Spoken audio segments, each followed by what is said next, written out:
Assalamualaikum warahmatullahi wabarakatuh. Perkenalkan, nama saya Rahma Bujastari dari kelas 6 ESE dengan NIM 4011900156. Di sini saya akan membuat video untuk memenuhi tugas mata kuliah Sosiologi Ekonomi yang diampu oleh Bapak Nanang Trihandoko. Baik, sebelumnya telah disediakan sebuah studi kasus yang dimana saya akan menjawab pertanyaannya. Untuk pertanyaan yang pertama adalah, di Indonesia, keanekaragaman yang terdapat dalam kehidupan masyarakat ternyata mampu menyumbangkan devisa yang besar.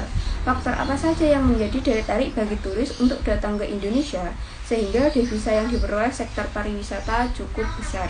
Menurut saya ada beberapa faktor untuk turis mau datang ke Indonesia ya, sehingga devisa yang dihasilkan sektor pariwisata cukup besar. Yang utama adalah faktor keindahan alamnya yang luar biasa. Kebanyakan turis mancanegara ini mengagumi eksotisan pantai, gunung, dan sebagainya.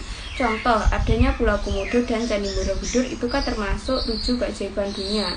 Selain itu ada juga pegunungan Jayawijaya, Danau Toba, ada juga wisata bahari di Bali, Taman Nasional Bunaken, dan Raja Ampat.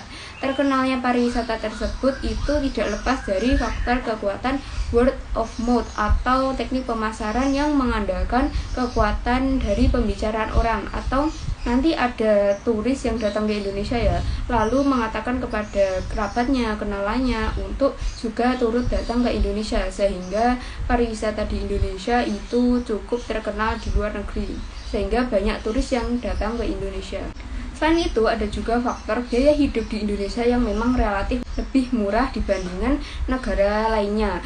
Di Indonesia kan kayak membeli barang, membeli sesuatu itu kan lebih murah dibandingin kayak negara-negara Eropa. Indonesia kan untuk pembelian dari tiket atau dari tempat wisata itu kan lebih terjangkau ya timbang di negara-negara mancanegara lainnya. Selain itu ada juga faktor dari penduduk Indonesia yang dikenal sebagai pribadi yang ramah dan bersahabat.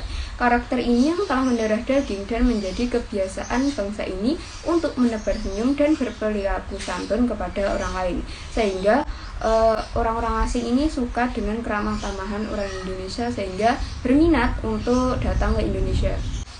Ada juga keragaman dari flora dan fauna Indonesia yang menarik wisatawan dari luar negeri. Seperti kalau flora itu contohnya ada tumbuhan Rafflesia arnoldi itu yang sudah sangat langka. Kalau hewannya itu seperti komodo, mara, atau cendrawasih. Indonesia juga kaya akan budaya yang unik dan sangat beragam. Tentunya budaya itu hanya ada di Indonesia. Hal inilah yang menarik perhatian bagi turis untuk datang ke Indonesia, sehingga devisa yang diperoleh dari sektor pariwisata cukup besar. Baik, selanjutnya saya akan menjawab pertanyaan yang kedua. Walaupun banyak terkendala faktor infrastruktur dan keterbatasan anggaran konsumsi, deskripsikan aktivitas ekonomi seperti konsumsi, distribusi, dan produksi yang dipengaruhi oleh faktor-faktor sosial. Memang kalau infrastruktur di wilayah Indonesia itu belum terbangun secara merata ya, terutama di daerah yang agak terpencil atau daerah wisata yang keadaan alamnya masih belum terlalu terjamah oleh perhatian pemerintah. Anggaran promosi di daerah tertentu itu pun masih terbilang minim. Maka dari itu di sini saya akan sedikit mendeskripsikan beberapa aktivitas ekonomi yang dipengaruhi oleh faktor sosial. Yang pertama, saya akan membahas mengenai aktivitas konsumsi yang dipengaruhi faktor sosial. Kalau aktivitas konsumsi itu perlu diawali dengan ketersediaannya produk atau barang jasa yang akan dikonsumsi nantinya.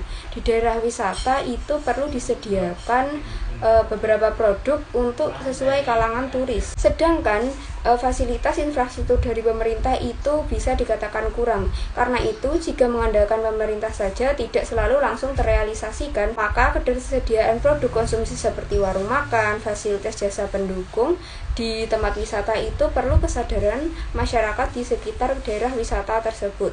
Yang intinya di suatu daerah wisata itu perlu adanya interaksi faktor sosial dari masyarakat sekitar daerah wisata tersebut untuk membangun aktivitas konsumsi terutama untuk turis yang akan datang.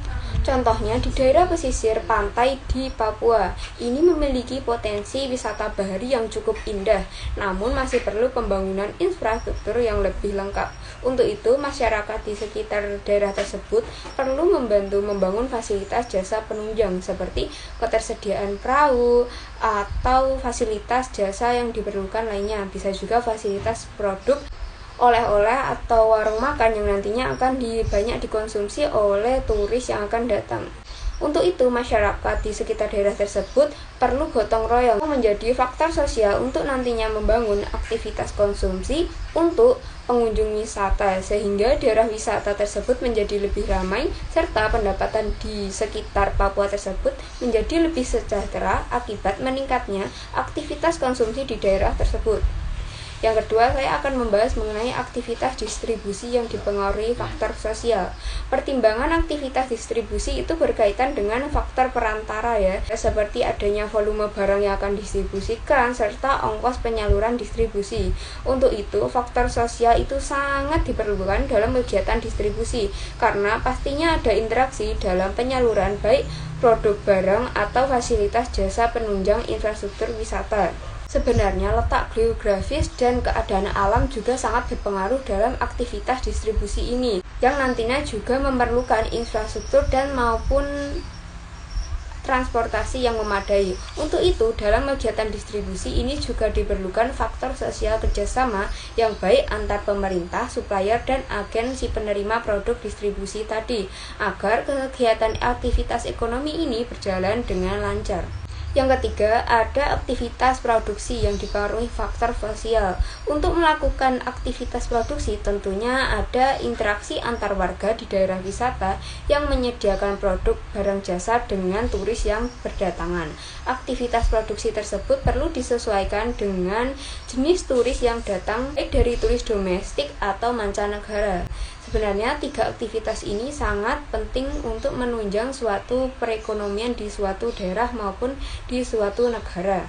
Untuk itu, faktor-faktor sosial tadi perlu dijaga seperti adanya kerjasama, gotong royong, hubungan yang baik antar pelaku dalam aktivitas ekonomi ini, baik bisa dari pemerintah sendiri yang bisa memberikan bantuan infrastruktur yang memadai menunjang segala aktivitas ekonomi baik dari produksi, distribusi maupun konsumsi. Jika aktivitas ekonomi tersebut telah didukung dengan fasilitas yang cukup baik dan memadai, saya rasa sektor pariwisata di Indonesia bisa lebih berkembang dengan pesat sehingga lebih menghasilkan devisa, menyejahterakan masyarakat di sekitar.